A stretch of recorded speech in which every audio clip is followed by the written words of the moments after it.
Bismillah ar-Rahman ar-Rahim. This video includes a derivation of the Fourier series of the logarithm of the gamma function. To do this derivation, we will need Gauss integral representation of the Digamma function.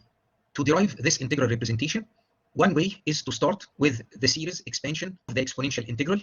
Integral e to the minus x over x from t to infinity is minus gamma, the Euler Mascheroni constant, minus log t minus summation n from 1 to infinity minus 1 to the n t to the n over n times n factorial. Put gamma on the left hand side and the remaining terms on the right hand side after replacing t by delta. Minus log delta is equal to the integral from delta to 1 over x dx. This integral can be written as the integral of 1 over x dx from 1 minus e to the minus delta to 1 minus the integral of 1 over x dx, x from 1 minus e to the minus delta to delta. Note that from the inequality e to the x greater than or equal to 1 plus x for every real valued x, replacing x by minus delta, we get that e to the minus delta is greater than or equal to 1 minus delta. Rearranging the terms of this inequality, we get that delta is greater than or equal to 1 minus e to the minus delta. This inequality is satisfied with equality if and only if delta is 0, but we take delta to be greater than 0, so this is in fact a strict inequality. Gamma is equal to the difference between these two integrals minus the exponential integral. Then we have this series. Gamma is equal to the right hand side for every positive delta. So gamma is equal to the limit of the right hand side as delta approaches 0 from above. We divide the limit into 3 limits. One of them involves this integral minus that one. Another involves this integral. The third one involves the series. This integral here is log delta over 1 minus e to the minus delta. Because log is continuous, we can take the limit inside. If we put delta equals 0, we get 0 in the numerator and denominator. We can obtain the limit by applying L'Hopital's rule. The limit is equal to the limit of the ratio of the first derivatives. We have 1 in the numerator. The derivative of the denominator with respect to delta is e to the minus delta. When delta tends to 0, we have 1 over 1, that's 1, and log 1 is equal to 0. This part here is equal to 0. What about the series? We have delta here, and we need to take the limit, but we have an infinite sum. We need to be careful when we interchange the order of limit and summation. A sufficient condition that validates interchanging the order is provided by the dominated convergence theorem. The summand is a function of n and delta, say g of n and delta. We need to upper bound the magnitude of the summand by a non-negative function that depends only on the summation index n. Since we are interested in the limit as delta tends to 0, we can just assume that delta is strictly less than 1, delta to the n is less than 1, and the magnitude of the summand is upper bounded by 1 over n factorial. Since n is greater than or equal to 1, this is less than or equal to 1 over n factorial. Here, the upper bound is free from the variable with respect to which we are taking the limit. If we apply the sum to this upper bound, this is equal to e minus 1, which is a finite number. We can apply the dominated convergence theorem because the sum of the upper bound is finite. Taking the limit inside, we have here delta to the power n. As delta tends to 0, delta to the power n tends to 0. That limit was equal to 0. This limit also is equal to 0. Gamma is given by this limit here. In this integral, rename x as t. In that integral, use the change of variables x equal to 1 minus e to the minus t. E to the minus t is equal to 1 minus x. When x tends to 1 from below, e to the minus t tends to 0. This implies that t tends to infinity. When x is equal to 1 minus e to the minus delta, t is equal to delta. 1 over x is 1 over 1 minus e to the minus t. Dx is equal to e to the minus t dt. Gamma is the limit as delta tends to 0 of that integral. Gamma has this integral representation. As we will shortly see, the Digamma function has gamma in one of its series representations. What we will do is to replace gamma by this integral representation. The Digamma function is the logarithmic derivative of the gamma function, and it is given by this series. Let's rewrite this series in a slightly different way. First, isolate the term corresponding to j equal to 0. So we have minus gamma. When j is equal to 0, we get 1 from here. When j equal to 0, we get minus 1 over z from there. Now our summation starts from 1. Let's stop at n and take the limit as n tends to infinity. Summation j from 1 to n, 1 over j plus 1 is equal to 1 over 2 plus 1 over 3, all the way to 1 over n plus 1 over n plus 1. This one here, together with all those terms except the last one, give us the nth harmonic number or summation j from 1 to n, 1 over j. And here is 1 over n plus 1. the Digamma function is minus small gamma minus 1 over z. Then we have the limit as n tends to infinity, the sum of this difference, plus 1 over n plus 1. 1 over n plus 1 tends to 0 as n tends to infinity. We focus on the case in which the real part of z is strictly positive.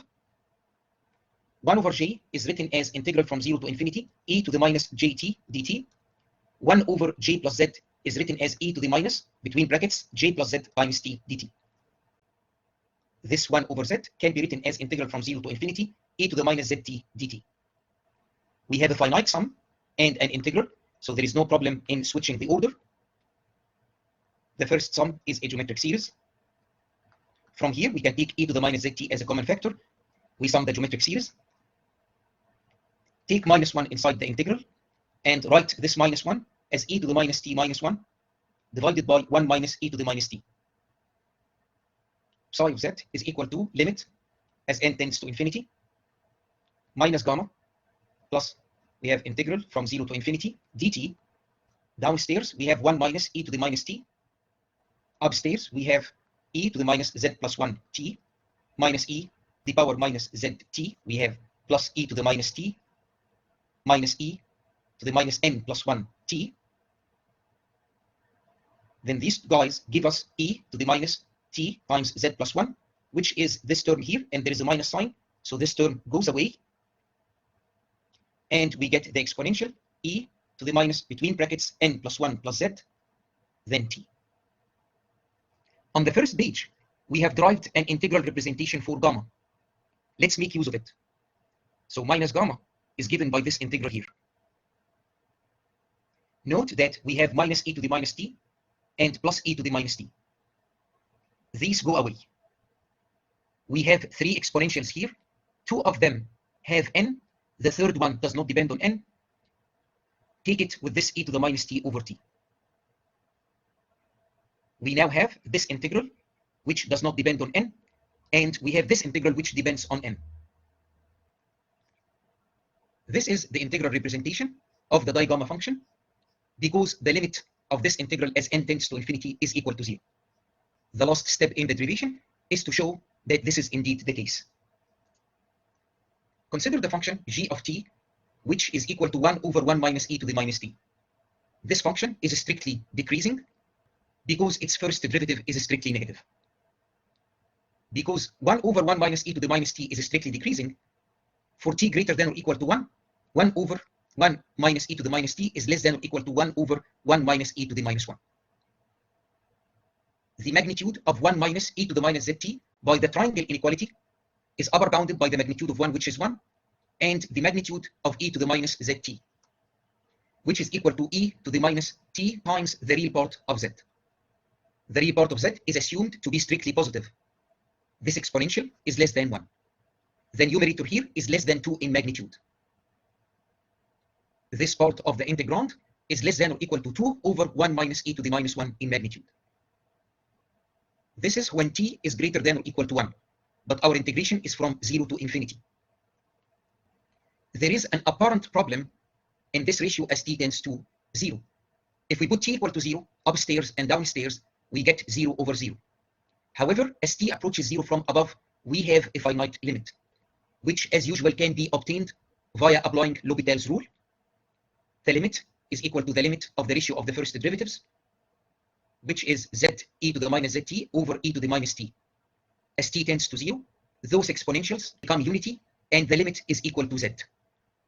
As t tends to 0 from above, the magnitude of this part of the integrand tends to the magnitude of z, which is some finite positive number. Because the limit is finite, this is a bounded function on the interval from 0 to 1. For every t that is positive, there is a constant m, such that this magnitude is strictly less than m. The magnitude of this integral is upper bounded by m times the integral from 0 to infinity of e to the minus n plus 1 t dt. This is equal to m over n plus 1, which approaches 0 as n tends to infinity. The Digamma function has this integral representation here. The next task is to obtain the Fourier series of the logarithm of the gamma function, log gamma of x, where x is between 0 and 1. We have a 1 periodic function, and we need to obtain those coefficients here. The integral representation of the Digamma function is used when we obtain AK and BK, but let's start with A0. A0 is the integral of log gamma of x from 0 to 1. If x is replaced by 1 minus x, we find that A0 is also given by the integral from 0 to 1 of log gamma 1 minus x. Then double A0 is the sum of these two integrals. When we sum the integrals, log gamma of x plus log gamma 1 minus x is log the product. We can apply the reflection relation of the gamma function.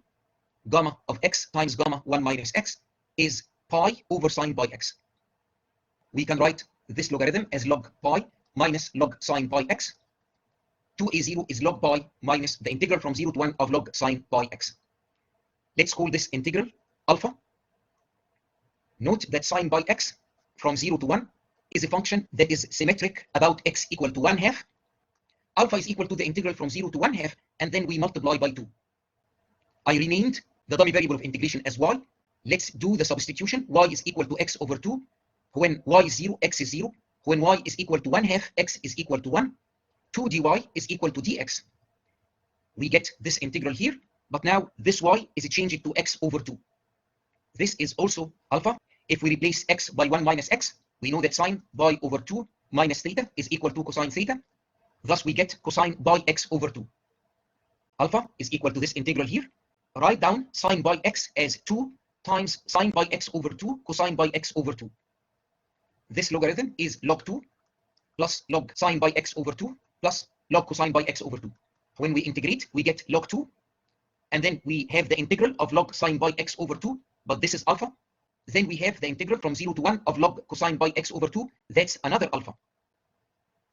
Alpha is equal to log 2 plus 2 alpha. This means that alpha is equal to minus log 2. This integral here is minus log 2.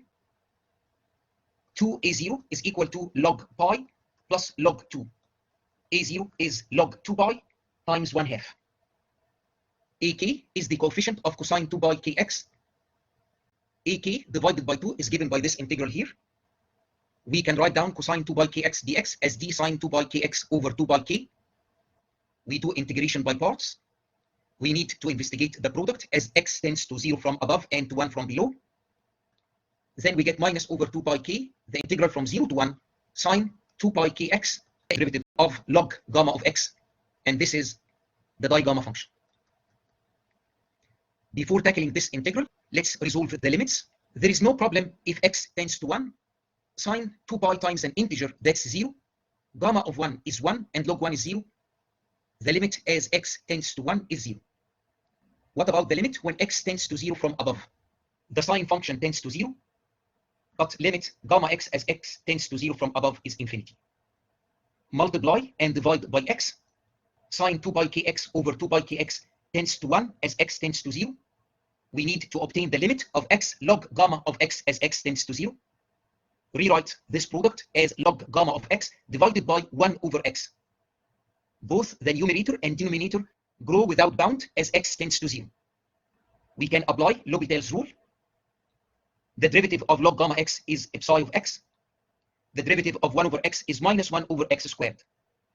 The limit of psi of x as x tends to 0 from above is minus infinity. How do we know this? Recall from the previous page that psi of z is minus gamma minus 1 over z. Then we have the summation. As z tends to 0 from above, psi of x approaches minus infinity. We need to apply L'Hopital's rule again. We get the trigamma function, or the first derivative of the digamma function. Downstairs we have 2 over x cubed. From this series representation, note that the first derivative of the digamma function is 1 over z squared plus the summation j from 1 to infinity, 1 over j plus z squared. Here it is using the variable x. This part tends to plus infinity as x tends to 0 from above. However, we have it multiplied by x cubed. If we do the multiplication, we have x plus x cubed times the summation. Now when we take the limit as x tends to 0, there is no problem. This x goes to 0. When this x is set to 0, we get a finite number, zeta of 2. And the finite number is multiplied by x cubed. So this part also goes to 0 as x tends to 0. The limit is 0. ak over 2 is just given by this integral here. Now let's make use of the integral representation of the Digamma function. Do we have a problem in the integrand? No. The Digamma function tends to minus infinity as x tends to 0, but it is multiplied by sine 2 by kx. You can check that the integrand tends to minus 2 by k when x tends to 0 from above. Let's interchange the order of integration. We will do first the integration with respect to x. The integral of sine 2 pi kx, x from 0 to 1 is 0. We need also to evaluate the integral from 0 to 1 of sine 2 pi kx times e to the minus xt. This is a standard integral that can be obtained via integrating by parts twice. This is the result. Now we have that ak is equal to minus 1 over pi k, the integral from 0 to infinity. This quantity here divided by 1 minus e to the minus t. So this bracket goes away. We just need to integrate minus 2 pi k over t squared plus 4 pi squared k squared. We get the arctangent of t over 2 pi k. This is 0 when t is 0. This tends to pi over 2 when t tends to infinity. Our result for ak is 1 over pi k times pi over 2, which is 1 over 2k. bk is the coefficient of sine 2 pi kx. bk over 2 is given by this integral. We write sine 2 pi kx dx as d 1 minus cosine 2 pi kx over 2 pi k. We have this product here. If x tends to 1, there is no problem.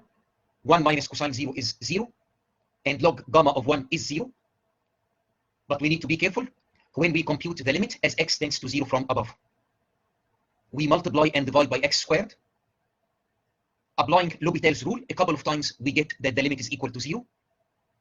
We are left with minus 1 over 2 pi k, the integral from 0 to 1 of 1 minus cosine 2 pi kx times the first derivative of log gamma of x, which is epsilon of x. Like on the previous page, we employ this integral representation of the Digamma function, and we swap the order of integration. The integrals with respect to the variable x are standard. The integral with respect to t requires some caution.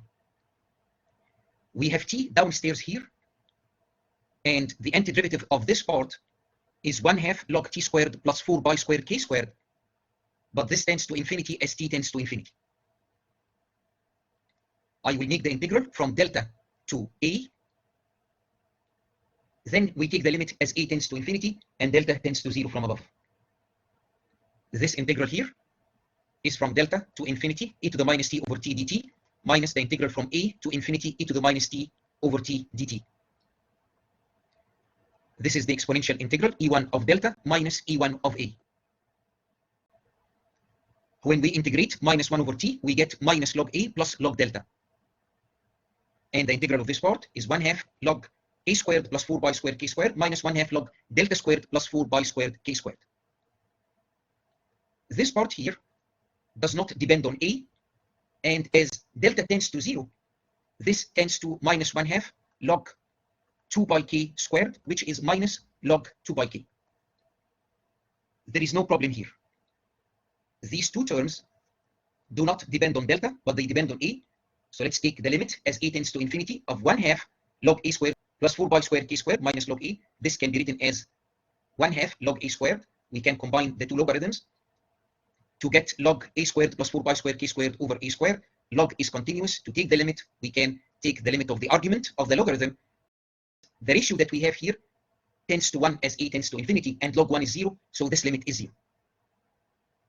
This integral from a to infinity, t is greater than or equal to a, so 1 over t is less than or equal to 1 over a.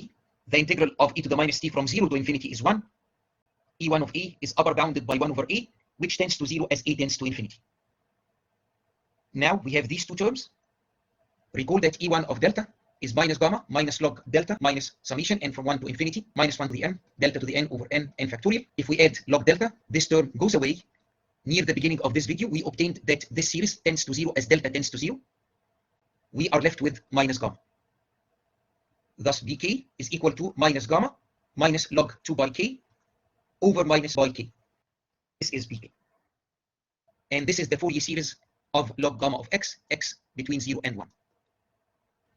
The last thing to do is just to simplify this Fourier series, because we can actually evaluate this summation here and evaluate the other sum without the log term.